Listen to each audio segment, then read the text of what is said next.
In architecture, pyramids are famed for their sturdiness. They've lasted for thousands of years despite overgrown jungles and blasting desert sands ripping at their foundation. They're about as indestructible as our buildings get. But as businesses, not so much. A pyramid scheme begins to collapse the moment it's begun, because it's not really a pyramid. The base is flipped. And if you invert a pyramid, you're left with a funnel. There's not a lot of buildings that are shaped like a V. In 1997, Albania learned a very hard lesson about funnels. No matter how much water you pour into them, it doesn't stop trickling halfway down.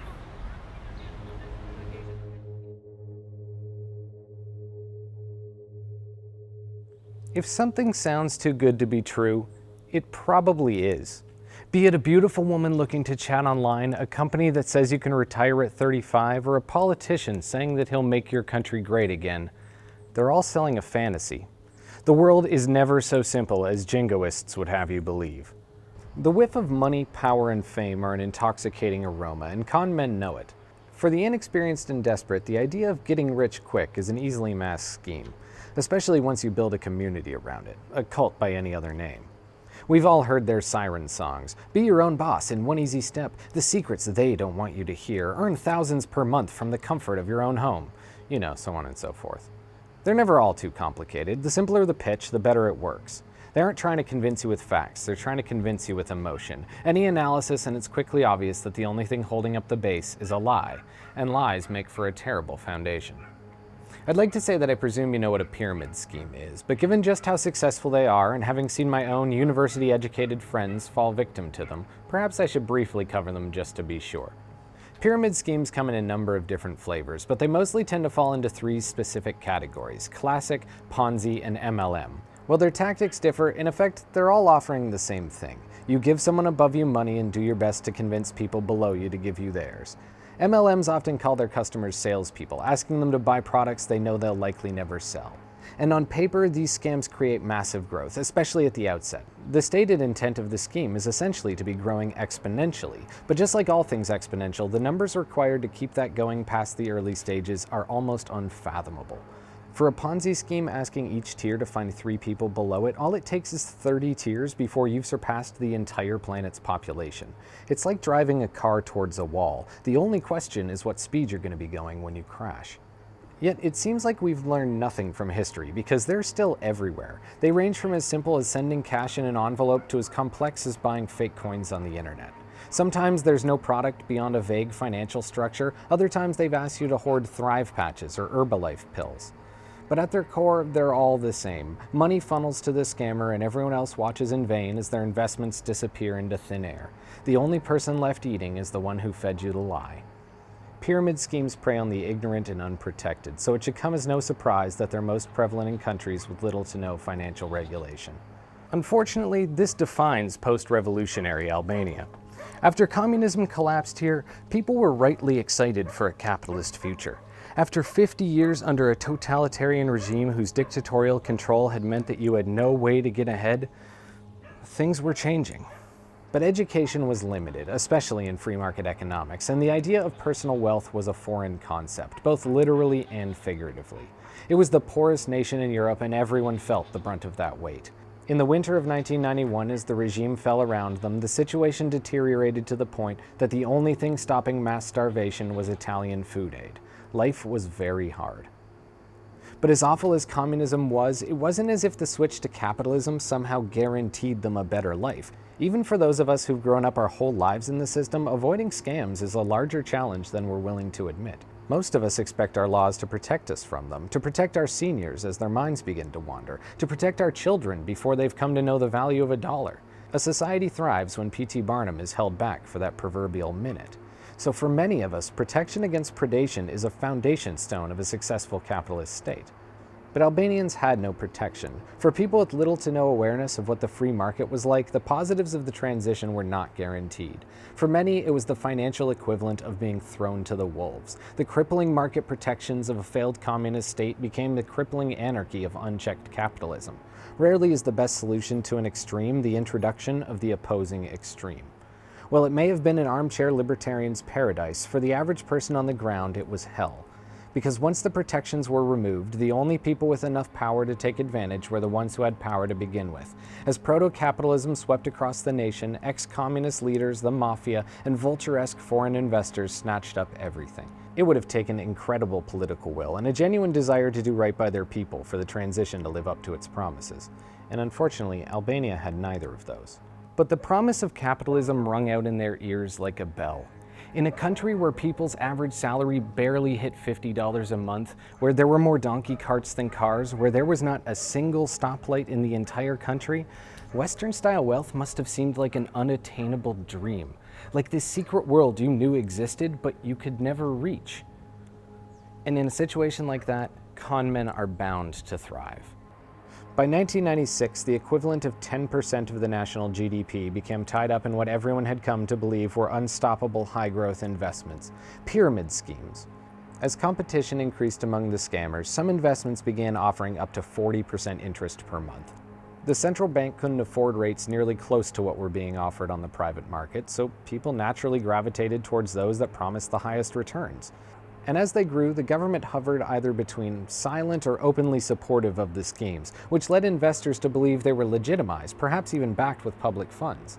It began to snowball. People mortgaged their homes, sold their farms, cashed out their savings, and put their hopes in the fantasy of unbridled growth. A resident of the capital was quoted in saying in 2016 that the city smelled like a slaughterhouse, as legions of farmers came to sell their livestock in hopes of joining the boom. As their power reached its zenith, they must have seemed unstoppable. Both the ruling party and the opposition found themselves corrupted. The prime minister even had his economic advisor imprisoned for telling the truth about the oncoming collapse.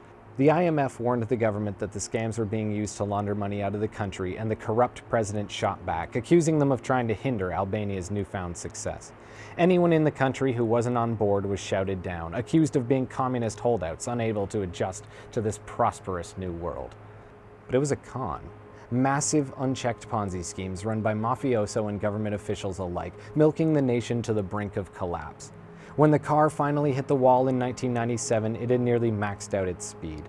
And as the scams began to fall and it was clear what was about to happen, those in power dragged their feet, attempting to throw their support behind the remaining scams. They were in too deep. Riots broke out. The military and police had been scammed just as much as the citizens, and they began to desert their posts. Millions of guns disappeared from armories. A full-scale revolution was on the brink. Government offices were burnt to the ground, and hundreds of protesters were beaten and arrested. Within a few months, most of the country had slipped from the government's control. Tens of thousands fled the nation, starting a population decline that continues to this day. Seeing their political futures crumbling alongside the pyramids, politicians turned the nation's remaining guns on those they'd robbed into insolvency. But it was futile. The system collapsed. In the end, nearly 2,000 people lay dead in its wake. In a country of just under 3 million, over 130,000 lost everything. As people forced the president from his post, an interim government was put in place and began trying to stop the hedging. Assets were frozen on the remaining pyramids, some of the worst perpetrators were put in prison, and the country began the long road towards recovery. But there was nothing they could do to turn back the clock. The money was gone, and for those who'd invested, the price of this lesson came at the cost of their entire lives. Everything they'd built was washed away in a moment of confusion and greed. The water had all funneled down the spout, and in the end, there wasn't a drop left for anyone else. But the point of telling this story is not to shame the Albanians for their lack of awareness. They're just a symbol for the rest of us, a symbol of our need for financial regulation. All of our nations are susceptible to pyramid schemes, and no matter where you're from, we are all capable of being duped by a confidence man. The higher their boat rises, the more we imagine it deserves to be there. But this happened because the government of Albania let it happen, because people felt that seeing numbers rise was the same as benefiting from a growing economy, because it funneled money to the people in power. Which brings me to the United States. There are many of you who will not want to hear this next part. Most people in the middle of a confidence scheme will fight tooth and nail to legitimize it. They've invested their personalities in this, let alone their money, so even hearing that it might not be true is enough to send them reeling. Remember that a con man won't sell you facts, but emotions, because they know that you'll fill in the rest, and once you're invested a penny, psychologically you'll be in for a pound. In 2015, the United States had over 18 million people invested in MLMs, with sales of nearly $36.5 billion. That's a full percent of the population higher than it was in Albania. And even though these schemes exist in every country on earth, the reason I speak of America specifically is because their president is famous for taking part in them. ACN is a multi-level marketing company out of Concord, North Carolina. For 9 years, it provided Donald Trump with millions of dollars in exchange for hype and access to his name. In turn, he even went so far as to promote their products on The Apprentice. Despite being named as a pyramid scheme by the Montana Commissioner of Securities in 2009 and having to declare bankruptcy in 2011, he only stopped repping them when he ran for president in 2016. Ideal Health, an MLM selling multivitamins, was also featured on The Apprentice. They too gave him millions of dollars. Only instead of them searching him out, he found them. In the late 2000s, Donald Trump was specifically looking for an MLM to sell his name to. And within a year of them meeting, Ideal Health was renamed the Trump Network. It specifically targeted those who'd been hurt most by the financial crisis. Trump said it wasn't a pyramid scheme because it had a product, but if you remember from before, that's just pyramid number 3. The only version currently legal in America. And within his cabinet, it only gets worse. Betsy DeVos, Trump's Secretary of Education, is married to the owner of America's largest MLM, Amway.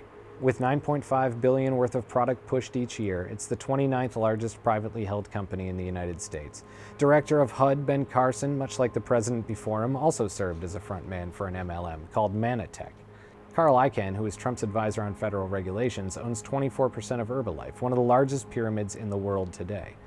And of course, this isn't just limited to Republicans. Since 2017, 48 members of Congress, 14 Democrat and 34 Republican, have been working to pass a bill that provides further protections for litigation for operators of pyramid schemes. In true conman fashion, they've named it the Anti-Pyramid Promotional Scheme Act, but it only gives them more power. This is bigger than the president. It's a symbol of our complacency, a symbol of our ability to be conned. Confidence men are given that name for a reason. They create cults around themselves, cults of wealth, cults of personality, cults of confidence. And in turn, we open our wallets to them. We vote for them.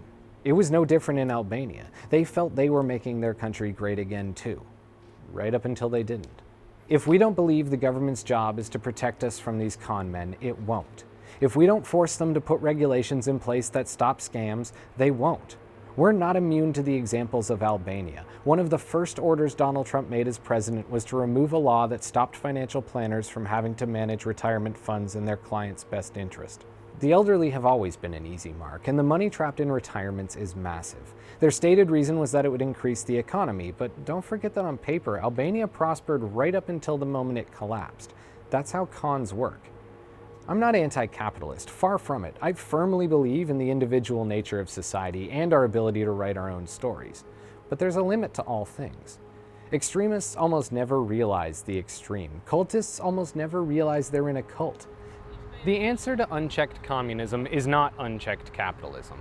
Increasing the speed that we're driving towards that wall only brings about destruction faster. Regulations exist to protect us from predators, and that's a good thing. Fight for them. Remember your role in all this.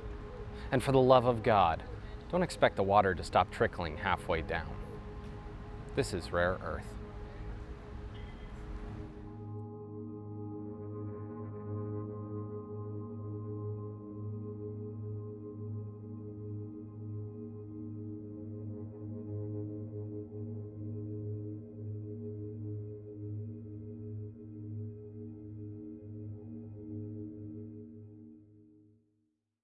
Does these bunkers come with a toilet? Probably not.